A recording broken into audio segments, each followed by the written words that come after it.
सभी का फिर से एक बार स्वागत है मेरा यूट्यूब चैनल अभ्यास.com पर। आइए आज समझते हैं अभाज्य गुणनखंड के बारे में, यानी कि प्राइम फैक्टर के बारे में समझते हैं कि ये होता क्या है, अभाज्य गुणनखंड कहते किसको है। तो इसको समझने से पहले आपको ये पता होना चाहिए कि अभाज्य संख्या क्या होता है, यानी कि प्राइम नंबर किसको कहते हैं। तो सबसे पहले हम लोग समझे कि अभाज्य संख्या क्या है। अभाज्य संख्या, अभाज्य संख्या यानी कि prime number. Prime number, prime number हम किसको कहते हैं। तो अभाज्य संख्या किसको कहा जाता है, अभाज्य संख्या का परिभाषा क्या होता है। तो अभाज्य संख्या का परिभाषा होता है ऐसी संख्या जो स्वयं और एक के अतिरिक्त किसी भी संख्या से विभाज्य न हो, वैसी संख्या अभाज्य संख्या कहलाती है। यानी कि जो संख्या या तो एक से पूर्ण रूप से विभाजित होगी, नहीं तो स्वयं से पूर्ण रूप से विभाजित होगी, इसके अतिरिक्त किसी भी संख्या से पूर्ण रूप से विभाजित नहीं होती है, तो वैसे संख्या को हम कहते हैं कि ये अभाज्य संख्या है। तो अब देखना यह है कि अभाज्य संख्या कौन कौन होता है। सबसे छोटी अभाज्य संख्या कौन होती है, तो सबसे छोटी अभाज्य संख्या हो गया 2, 2 के बाद 3, 3 के बाद 5, 5 के बाद 7, 7 के बाद 11। 9 अभाज्य नहीं है, 9 विषम है।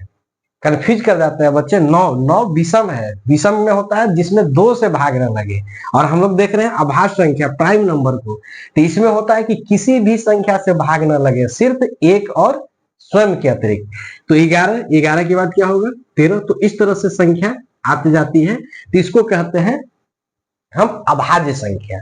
हमको अब समझना है अभाज्य गुणनखंड। गुणनखंड का मतलब क्या होता है, किसी भी संख्या को तोड़कर उसके गुणा के रूप में व्यक्त कर देना क्या कहलाता है, गुणनखंड। छोटे छोटे टुकड़ों में गुणा के रूप में लिखना कहलाता है गुणनखंड। ठीक है, तो अब इसको अभाज्य गुणनखंड ही क्यों कहते हैं, बात यह है इसको समझना है कि अभाज्य गुणनखंड ही आखिर इसको क्यों कहा जाता है। ठीक है, तो अभाज्य गुणनखंड इसलिए कहा जाता है यदि आप किसी भी संख्या को जब गुणा के रूप में तोड़ेंगे, यानी कि लघुत्तम जब निकालते हैं, एलसीएम जब निकालते हैं, तो उस पर एक चीज ध्यान देने वाली है। क्या है, जैसे मान लीजिए कि यदि हमको अभाज्य गुणनखंड के रूप में व्यक्त करना है, या मान लीजिए कि इसका एलसीएम निकालना है, मान लेते हैं कि 32 का एलसीएम निकालना है, ठीक है, या 30 का एलसीएम निकालना है। तो 30 का एलसीएम निकालते हैं तो एलसीएम में क्या होता है, बताया जाता है कि सबसे छोटी संख्या से भाग लगाइए, उस नहीं कटे तब उससे बड़ी संख्या, उससे बड़ी संख्या। तो यहाँ एक चीज ध्यान दीजिएगा तो समझ में आएगा कि यदि जिस संख्या में 2 से भाग नहीं लगता है तो उसको हम 3 से लगाते हैं। 3 के बाद 4 से नहीं लगाते हैं। क्यों नहीं लगाते हैं भाई, क्योंकि 4 से जो संख्या विभाजित होगी वह संख्या 2 से भी विभाजित हो जाएगी, इसलिए 4 से नहीं लगाया जाता है। तो फिर कितना से देखते हैं, 5 से देखते हैं। फिर 6 से नहीं लगाते हैं। क्यों, क्योंकि जो संख्या 6 से विभाजित हो सकती है वो 2 से भी विभाजित हो सकती है और 3 से भी विभाजित हो सकती है। तो उसके बाद हम कौन सा संख्या देखते हैं, 7। यानी कि जब हम किसी भी संख्या को गुणनफल के रूप में व्यक्त करते हैं, छोटे छोटे टुकड़ा में जब लिखते हैं, तो एक चीज समझ में आता है कि वो जो संख्या हमको प्राप्त होता है वो सब का सब अभाज्य संख्याएं होता है, इसीलिए इसका नाम अभाज्य गुणनखंड कहा जाता है, या अभाज्य गुणनखंड पड़ा। जैसे देखिए 30 का ही हम करते हैं, तो 30 का जब हम निकालेंगे तो 2 से लगाएंगे तो 15, फिर देखिए 2 से नहीं लगा तो कितना से लगाएंगे, 3 से, तो 5। ठीक है, अब यदि 5 से लगाना है तो लगाइए, एक बार में कटेगा, नहीं तो कोई मतलब नहीं है। यानी कि जब हम 30 को लिखेंगे, 30 बराबर तो क्या लिखे, 2 गुना 3 गुना 5। ध्यान देने वाला बात यहां है, इस संख्या को ध्यान से देखिए तो आपको समझ में आ गया कि जो हमारे संख्या प्राप्त हुआ वो सब के सब अभाज्य संख्या है। 2 अभाज्य संख्या है, 3 अभाज्य संख्या है, 5 अभाज्य संख्या है, इसीलिए इसका नाम अभाज्य गुणनखंड पड़ा है। ठीक है, समझ में आ गया होगा अभाज्य गुणनखंड क्यों कहते हैं, क्योंकि जब किसी संख्या को तोड़ते हैं तो उनके जितने भी संख्याएं जितने पद में टूटते हैं, वो जो पद वाली संख्या होती है सब का सब क्या होता है, अभाज्य संख्याएं होती है।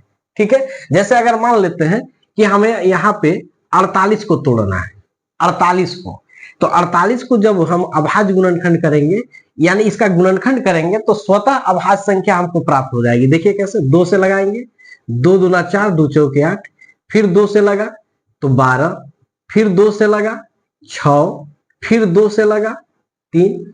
अब इस संख्या को आप ध्यान से देखिएगा तो समझ में आएगा कि ये संख्या जो है ये सब 2 2 अभाज्य, फिर 3 अभाज्य, यानी कि जो संख्या हमको प्राप्त हो रहा है वह संख्या सब का सब क्या है, अभाज्य है, इसीलिए हम इसे अभाज्य गुणनखंड कहते हैं। अब जो प्रश्न है कि किसी भी संख्या को अभाज्य गुणनखंड के रूप में हम कैसे व्यक्त करते हैं, अभाज्य गुणनखंड के रूप में कैसे लिखते हैं, प्रश्न किस तरह से आता है और हमें सोल्व कैसे करना है, इसको देखते हैं। तो मान लीजिए कि एक क्वेश्चन है कि 120 को अभाज्य गुणनखंड के रूप में, अभाज्य गुणनखंड के रूप में, अभाज्य गुणनखंड के रूप में व्यक्त करें, अभाज्य गुणनखंड के रूप में व्यक्त करें। तो इसको हमको कैसे व्यक्त करना होगा, कुछ नहीं करना है, सिंपल इसका हम एलसीएम निकालेंगे। तो चलिए एलसीएम निकालते हैं। सबसे छोटी संख्या 2 से लगाएंगे, 2 छक 12 60, 2 से 30, फिर 2 से 15, फिर अब 2 से नहीं आएगा तो कितना से देखेंगे, 3 से 5, यानी कि इसको हम लिख सकते हैं कि 120 बराबर 2 गुना, क्या बार 2 है, 1 2 3, तो 1 2 3 गुना, फिर है 3 का 3 और फिर है 5 का 5। अब यहां देखिए, यहां भी देखिएगा तो आपको समझ में आएगा कि जितनी भी यह पद में व्यक्त हुआ, मतलब जितना यह पद में टूटा, सब पद का संख्या जो है अभाज्य संख्या मिला। ठीक है, तो इस तरह से हम किसी संख्या को अभाज्य गुणनखंड के रूप में व्यक्त कर सकते हैं। अब इसका लिखने का एक और तरीका है, कोई खास नहीं है, बहुत आसान तरीका है। क्या आसान तरीका है भाई, कि यहाँ पे देखना है कि 2 कितना बार आया है, 3 बार आया है, 3 एक बार, 5 एक बार, तो इसको इस तरह से भी लिख सकते हैं कि 2, तो 2 का घात कितना हो जाएगा, 1 2 3, तो 2 का घात 3। घात का मतलब कि वो संख्या गुणा के रूप में 3 बार आया है। उसके बाद है 3 तो 3, और उसके बाद है 5 तो 5, यही हमारा आंसर हो गया।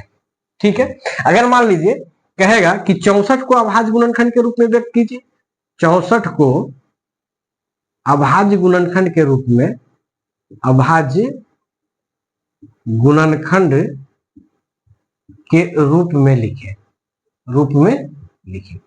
तो इसको कैसे लिखना है, तो 64 का देखिए सिंपल लगाते चलते हैं भाग, 2 से लगाएंगे 32, 2 से लगाएंगे 16, 2 से लगाएंगे 8, 2 से लगाएंगे 4, फिर 2 से लगाएंगे तो 2।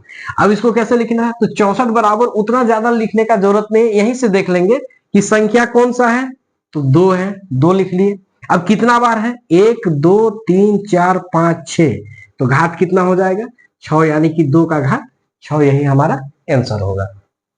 ठीक है, अगर मान लीजिए यहां पे दे दे कि 84 को अभाज्य गुणनखंड के रूप में व्यक्त करें, कुछ नहीं करना है, सिंपल 2 से लगाइए, 2 चौके 8, 2 दूना के 4, फिर 2 से जाएगा, 2 दूना 4, 2 एकम 2। ठीक है, अब 2 से नहीं जाएगा, 3 से, 3 सत्ते 21। इसको कैसे लिखना है, यहां लिखेंगे 84 बराबर, अब देखेंगे पहले संख्या कौन कौन है, 2 है, 3 है, 7 है, लिख देंगे 2 3 और 7।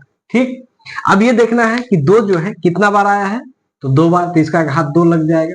3 कितना बार है, 1, 7 कितना बार है, जिसका कुछ नहीं है, घात में 1 ही माना जाता है। तो इस तरह से हम किसी भी संख्या को अभाज्य गुणनखंड के रूप में व्यक्त कर सकते हैं। उम्मीद करते हैं कि आपको यह टॉपिक समझ में आएगा। फिर मिलते हैं अगले वीडियो में, तब तक के लिए धन्यवाद।